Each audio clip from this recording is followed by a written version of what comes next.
विष्णु पुराण में भक्त प्रहलाद की कथा का उल्लेख है। प्रहलाद भगवान विष्णु के अनन्य भक्तों में से एक थे। आइए विस्तार से जानते हैं भक्त प्रहलाद की कहानी, जो अत्यंत रोचक और बच्चों के लिए प्रेरणादायक है। सनकादि ऋषियों के श्राप के कारण भगवान विष्णु के द्वारपाल जय और विजय को दैत्य योनि में जन्म लेना पड़ा था। महर्षि कश्यप की पत्नी दक्षपुत्री दिति के गर्भ से दो महान पराक्रमी बालकों का जन्म हुआ। इनमें से बड़े का नाम हिरण्याकशिपु और छोटे का नाम हिरण्याक्ष था। दोनों भाइयों में बड़ा प्यार था। दोनों ही महाबलशाली, पराक्रमी, आत्मबल संपन्न थे। दोनों भाइयों ने युद्ध में देवताओं को पराजित करके स्वर्ग पर अधिकार कर लिया था। एक समय जब हिरण्याक्ष ने पृथ्वी को रसातल में ले जाकर छिपा दिया था, तब भगवान विष्णु ने वराह अवतार लेकर पृथ्वी की रक्षा के लिए हिरण्याक्ष का वध किया था। वह भगवान विष्णु द्वारा अपने भाई की हत्या का बदला लेने के लिए ब्रह्मा जी की तपस्या करने लगा। इधर दैत्यों के राज्य को राजा विहीन देखकर देवताओं ने उन पर आक्रमण कर दिया। दैत्यगण इस युद्ध में पराजित हुए और पाताल लोक को भाग गए। देवराज इंद्र ने हिरण्याकशिपु के महल में प्रवेश करके उसकी पत्नी कयाधु को बंदी बना लिया। उस समय कयाधु गर्भवती थी, इसलिए इंद्र उसे साथ लेकर अमरावती की ओर जाने लगे। रास्ते में उनकी मुलाकात देवर्षि नारद से हुई। नारद जी ने पूछा, देवराज इसे कहाँ ले जा रहे हो? इंद्र ने कहा, हे महर्षि, इसके गर्भ में हिरण्याकशिपु का अंश है, उसे मारकर इसे छोड़ दूंगा। यह सुनकर नारद जी ने कहा, देवराज इसके गर्भ में एक बहुत बड़ा विष्णु भक्त है, जिसे मारना तुम्हारी शक्ति के बाहर है, अतः इसे छोड़ दो। नारद जी के कथन का मान रखते हुए इंद्र ने कयाधु को छोड़ दिया और अमरावती चले गए। नारद जी कयाधु को अपने आश्रम पर ले आए और उससे बोले, बेटी तुम यहाँ आराम से रहो जब तक तुम्हारा पति तपस्या पूरी करके नहीं लौटता। कयाधु उस पवित्र आश्रम में नारद जी के सुंदर प्रवचनों का लाभ लेती हुई सुखपूर्वक रहने लगी, जिसका गर्भ में पल रहे शिशु पर भी गहरा प्रभाव पड़ा। समय होने पर कयाधु ने एक पुत्र को जन्म दिया, जिसका नाम प्रहलाद रखा गया। इधर हिरण्याकशिपु की तपस्या पूरी हुई और वह ब्रह्मा जी से मनचाहा वरदान लेकर वापस अपनी राजधानी चले आए।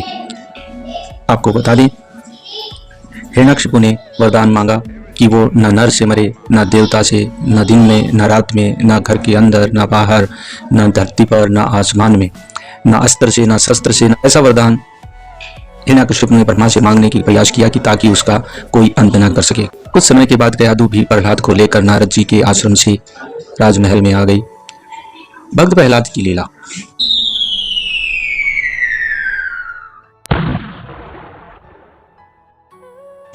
जब प्रहलाद कुछ बड़े हुए तब हिरण्याकशिपु ने उनकी शिक्षा की व्यवस्था की।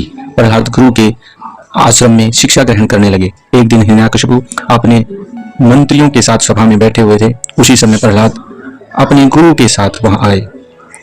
प्रहलाद को प्रणाम करते देखकर हिरण्याकशिपु ने उसे अपनी गोद में बिठाकर दुलार किया और कहा, वत्स, तुमने अब तक अध्ययन में निरंतर तत्पर रहकर जो कुछ सीखा है, उसमें से कुछ अच्छी बात सुनाओ। तब प्रहलाद बोले, पिताजी, मैंने अब तक जो कुछ सीखा है उसका सारांश आपको सुनाता हूँ, जो आदि मध्य अंत से रहित, अजन्मा, वृद्धि क्षय से शून्य, अच्युत है, समस्त कारणों के कारण और जगत की स्थिति अंतकर्ता उन श्री हरि को मैं प्रणाम करता हूँ। यह सुनकर दैत्यराज हिरण्याकशिपु के नेत्र क्रोध से लाल हो गए। उसने कांपते हुए होठों से प्रहलाद के गुरु से कहा, अरे दुर्बुद्धि ब्राह्मण, ये क्या किया तूने? मेरी अवज्ञा करके इस बालक को मेरे परम शत्रु की स्तुति से युक्त शिक्षा दे दी। गुरुजी ने कहा, दैत्यराज, आपको क्रोध के वशीभूत नहीं होना चाहिए। आपका पुत्र मेरी सिखाई हुई बात नहीं कह रहा है। हिरण्याकशिपु बोला, बेटा प्रहलाद, बताओ तुमको यह शिक्षा किसने दी है? तुम्हारे गुरुजी कहते हैं कि मैंने तो इसे ऐसा उपदेश दिया ही नहीं है। प्रहलाद बोले, पिताजी, हृदय में स्थित भगवान विष्णु ही तो संपूर्ण जगत के उपदेशक हैं। उनको छोड़कर और कौन किसी को कुछ सिखा सकता है? हिरण्याकशिपु बोले, अरे मूर्ख, जिस विष्णु का तू गुणगान कर रहा है वह मेरे सामने कौन है? मेरे रहते हुए और कौन परमेश्वर कहा जा सकता है? फिर भी तू मौत के मुख में जाने की इच्छा से बार बार ऐसा बक रहा है। ऐसा कहकर हिरण्याकशिपु ने प्रहलाद को अनेकों प्रकार से समझाया, पर प्रहलाद के मन से श्री हरि के प्रति भक्ति और श्रद्धा भाव को कम नहीं कर पाया। अतः अत्यंत क्रोधित होकर हिरण्याकशिपु ने अपने सेवकों से कहा, ये बड़ा दुरात्मा है, इसको मार डालो। अब इसके जीने से कोई लाभ नहीं है, क्योंकि यह मेरे सबसे बड़े शत्रु की पूजा करता है। हिरण्यकशिपु की आज्ञा पाकर उसके सैनिकों ने प्रहलाद को अनेकों प्रकार से मारने की चेष्टा की, पर उनके सभी प्रयास श्री हरि की कृपा से असफल हो जाते थे। उन सैनिकों ने प्रहलाद पर अनेक प्रकार के अस्त्र शस्त्रों से आघात किए, पर प्रहलाद को कुछ नहीं हुआ। उन्होंने प्रहलाद के हाथ पैर बांधकर समुद्र में डाल दिया, पर प्रहलाद को वहां भी श्री हरि ने बचा लिया। उन सब ने प्रहलाद को अनेकों विषैले सांपों से डसवाया और पर्वत शिखर से गिराया, पर भगवान की कृपा से प्रहलाद को कुछ भी नहीं हुआ। उसे विष मिला हुआ भोजन देकर भी मारने का प्रयास किया गया, पर उससे भी प्रहलाद को कोई नुकसान नहीं हुआ। अंत में हिरण्यकशिपु ने अपनी बहन होलिका को बुलाया, जिसे ये वरदान प्राप्त था, एक विद्या प्राप्त थी कि वह अग्नि में जल करके भस्म नहीं होगी। गोद में लेकर जलती हुई अग्नि में प्रवेश कर गई, पर ईश्वर की कृपा से प्रहलाद को कुछ भी नहीं हुआ और होलिका जलकर भस्म हो गई, क्योंकि ये वरदान उसे भलाई के लिए प्राप्त था, न कि किसी के नुकसान के लिए। हिरण्यकशिपु के दूतों ने उसे यह समाचार सुनाया कि प्रहलाद को वे तनिक भी नुकसान नहीं पहुंचा पाए, और उसने प्रहलाद को भी अपनी सभा में बुलवाया। हिरण्यकशिपु ने प्रहलाद से कहा, दुष्ट, जिसके बल पर तू ऐसी बहकी बातें करता है, तेरा वह ईश्वर कहाँ है? वह यदि सर्वत्र है तो मुझे इस खंभे में क्यों दिखाई नहीं देता? तब प्रहलाद ने कहा, मुझे तो वे खंभे में भी दिखाई दे रहे हैं। यह सुनकर हिरण्यकशिपु क्रोध के मारे स्वयं को संभाल नहीं सका और हाथ में तलवार लेकर सिंहासन से कूद पड़ा।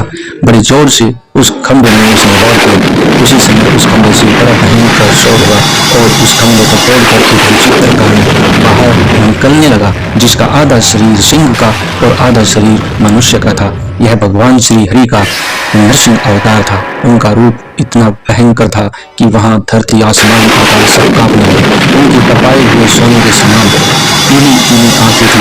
उनकी दाढ़ें बड़ी विकराल थी। वे भयंकर शब्दों से गर्जना कर रही थी। उनके निकट जाने का साहस किसी में नहीं हो रहा था। यह देखकर हिरण्यकशिपु सिंहनाद करता हुआ हाथ में गदा लेकर नरसिंह भगवान पर टूट पड़े।